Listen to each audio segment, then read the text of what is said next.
নমস্কার, আমি লিপি সাহা। হ্যালো এভরিওয়ান, কি অবস্থা, কেমন আছে সবাই? আশা করছি খুব খুব ভালো আছে সবাই। আমরাও ভালো আছি তোমাদের আশীর্বাদে, ঈশ্বরের কৃপায়। আর তোমরা যে যেখান থেকে আমার ভিডিওটা দেখছো তোমাদের সবাইকে অনেক অনেক ওয়েলকাম। আশা করছি ভিডিওটা ভালো লাগবে তোমাদের। আর যদি ভিডিওটা ভালো লাগে অবশ্যই চ্যানেলটাকে সাবস্ক্রাইব করো যারা নতুন আছো, আর যারা আমার আগে থেকে চ্যানেলটাকে সাবস্ক্রাইব করেছো তাদেরকে তো অসংখ্য ধন্যবাদ। আর যারা দেখছো প্রত্যেকের কাছে রিকোয়েস্ট একটা লাইক দিতে ভুলো না। তো আজকে হচ্ছে আমি পুরো ভিডিওতে দেখাবো যে আসলে আমি মাছ কীভাবে ফ্রোজেন করি। আমি অনেকের অনেক রকমভাবে মাছ ফ্রোজেন করতে দেখেছি, তবে বিশ্বাস করো এইভাবে মাছটা ফ্রোজেন করলে যখন খুশি তখন প্রয়োজন মতো মাছটা ফ্রিজ থেকে সহজেই ভিজানো ছাড়া বেরো করে রান্নাটা করতে পারবো।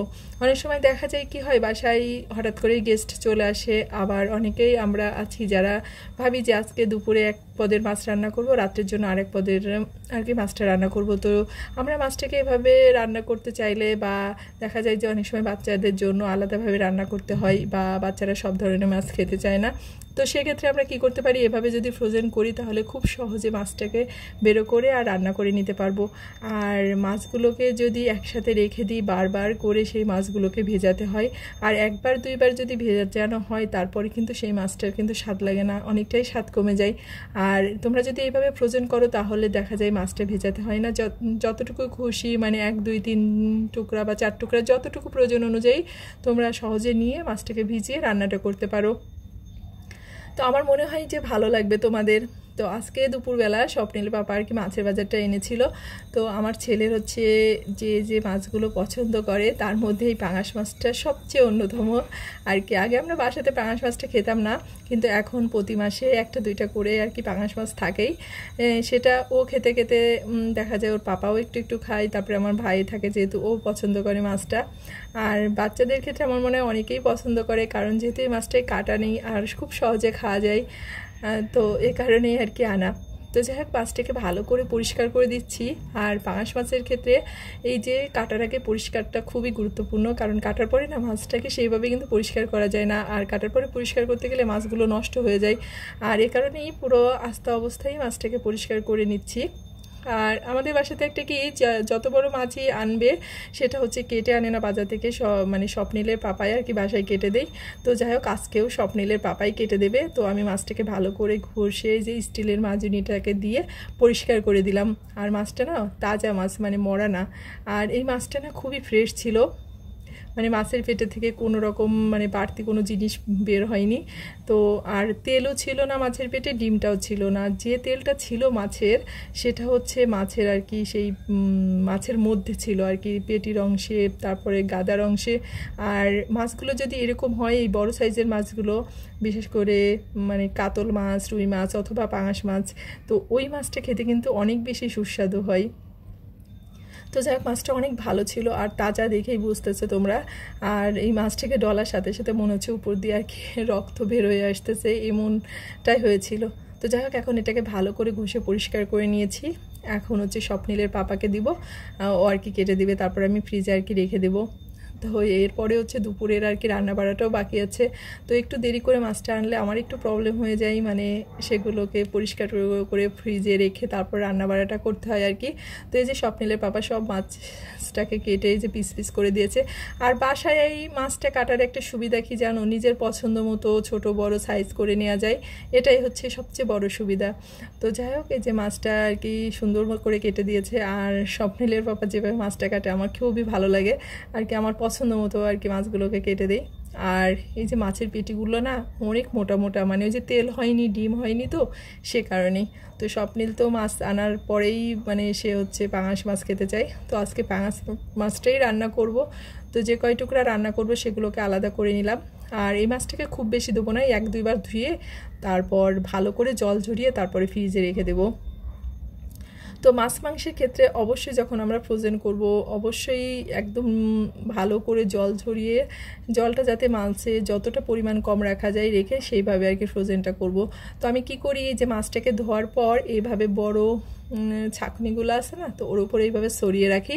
তারপর ভালো করে একটু জলটা ঝরে গেলে 10-15 মিনিটের মধ্যে তারপর মাছটাকে আর কি ফ্রোজেন করি। তো এইভাবে করে দেখবা মাছের স্বাদ কিন্তু একদম পুরো মানে যেমনটা মাছ ঠিক সেমনটাই থাকে। কোনো মানে ফ্রিজে মাছ রাখলে যে আলাদা একটা গন্ধ হয় এরকম কোনো কিছুই হয় না। তো ওইদিকে মাছগুলোকে জল ঝরাতে দিয়ে দিয়েছি, আর যতটুকু রান্না করব এই বলটার মধ্যে আর কি নিয়ে নিয়েছি। আর যেহেতু বড় মাছ তো তাই একটু লবণ আর একটু মরিচের গুঁড়া দিয়ে আগে থেকে একটু ভালো করে মেখে রেখে দেবো। আর এটা মেখে রেখে তারপরে মাছগুলোকে ফ্রিজে রাখবো, আর যা যা রান্না করব সব কিছুই আর কি রেডি করে নেব। ততক্ষণে মাছটার মধ্যে লবণ আর মরিচের গুঁড়াটা কিন্তু খুব ভালো করে ঢুকে যাবে। তো আমি বড় মাছের ক্ষেত্রে এভাবেই আর কি করে থাকি। তো এইদিকে যে মাছটা কেটে রেখেছিলাম পুরোটাই হচ্ছে যেভাবে আমার যতটুকু লাগবে আমি প্যাকেটটা মানে পলিথিনে করে রেখে দিয়েছি। আমি সাধারণত বক্সে করে কোনো মাছ ফ্রিজে রাখি না, তার কারণ হচ্ছে আমার ফ্রিজটা বড় কিন্তু ড্রয়ারের মধ্যে জায়গা খুবই অল্প। তো সে কারণে বক্সে রাখলে মনে হয় জায়গাটা বেশি পরিমাণে লাগে, এ কারণেই আমি এইভাবে পলিথিনের মধ্যে করে রেখে দিই। তো পলিথিনটা ফুলে গিয়েছিল তাই একটু ছিদ্র করে দিলাম, বাতাসটা বের হয়ে গেল। তো এইভাবেই মাছগুলোকে এখন আমি ফ্রিজে রেখে দেবো। আর এইভাবে পলিথিনটাকে একদম টাইট করে আটকাবো না, যতটা সম্ভব এটাকে লুজ করা যায় সেইভাবেই লুজ করে আর কি ফ্রিজে রেখে দেব। তো এইভাবে যদি পলিথিনটা লুজ করে মানে এইভাবে পাতিয়ে পাতিয়ে আর কি ফ্রিজে রেখে দেওয়া যায় তাহলে ওই যে আমি যে বললাম যে মাছটাকে মানে যেভাবে খুশি আর কি বেরো করে নেওয়া যায়। কারণ এইভাবে মাছটা যখন শক্ত হয়ে যায় না, ইচ্ছা করে মানে হাত দিয়েই আর কি এটাকে টেনে ভেঙে নেওয়া যায়, যে যেটা যেটা দরকার মাছ বা ছোট বড় সাইজ থাকে না। তো এইভাবে করে রেখে দিলে এটা না তোমরা একবার করে দেখো, আমার মনে হয় খুবই ভালো লাগবে। আর আমার ফ্রিজের ড্রয়ারগুলোকে পরিষ্কার করতে হবে, অনেকটাই বরফ জমে গেছে। তো একদিন যেভাবে আমি ফ্রিজটা পরিষ্কার করি তোমাদের সাথে অবশ্যই শেয়ার করব। তো এই যে সব মাছের প্যাকেটগুলোকে ফ্রিজে রেখে দিলাম। তো আমি শিং মাছ এনেছিল, শিং মাছটাকেও ওইভাবে রেখেছি, পাঙাশ মাছটাকেও রেখেছি ওইভাবে, আর পাবদা মাছটাকেও ঠিক সেমভাবেই রেখে দিয়েছি। তো এরপরে দুপুরে রান্নাটা করে নিয়েছি, তোমাদের সাথে ভিডিওটা আর কন্টিনিউ করিনি কারণ ওই রান্না বাড়ার ভিডিওটা দেখাতে গেলে অনেক দেরি হয়ে যেত। তো এদিকে পাঙাশ মাছটা এনে রান্না করেছি, ডিম ভুনা করেছি, আর পাঙাশ মাছের তেলটাকে বেসন দিয়ে ভাজি করেছি, আর ঢ্যাঁড়সটাকে পেঁয়াজ দিয়ে ভাজি করেছি। তো আমি কি পাঙাশ মাছটা খাবো না, সেজন্য আমার জন্য একটু ডিম ভুনা করেছি। আর এখন রান্নাটা যেহেতু শেষ, অনেকটাই দেরি হয়ে গেছে, এখন স্বপ্নিলকে আর ভাইকে দুজনকেই খাবারটা দিয়ে দিব। আর বিশ্বাস করো আজকের প্রত্যেকটা রান্না এতটা সুস্বাদু হয়েছিল। ঢ্যাঁড়স ভাজিটা তো সেই স্বাদ হয়েছিল কি বলবো, মানে পেঁয়াজ বেশি করে পেঁয়াজ দিয়ে সুন্দর করে ভাজি করেছি আস্তে আস্তে চুলায় জালটা দিয়ে, তো খুবই টেস্ট হয়েছে। স্বপ্নিল তো মানে এটা ভাত দিয়ে মেখে খাইনি, শুধুই খেয়ে নিয়েছে। আর এই যে অল্প একটু তেল হয়েছিল মাছের, সেটাকে বড়া করে নিয়েছি বেসন দিয়ে আর কি, চপ যেটাকে বলে সেটাই করে নিয়েছি। তো এদিকে ভাই আর স্বপ্নিল খেয়ে নিলে আমিও আর কি খেতে বসে যাব। তো ওদের খাওয়ার সময় আর কি সালাদ দেওয়ার কথা মনে ছিল না, তো আমি একটু সালাদ কেটে নিয়েছি। আমি সালাদটা খেতে বসেছি, স্বপ্নিল বলছে আমি খুব সালাদ খেতে ইচ্ছে করছিল, তুমি আমাকে দিলা না।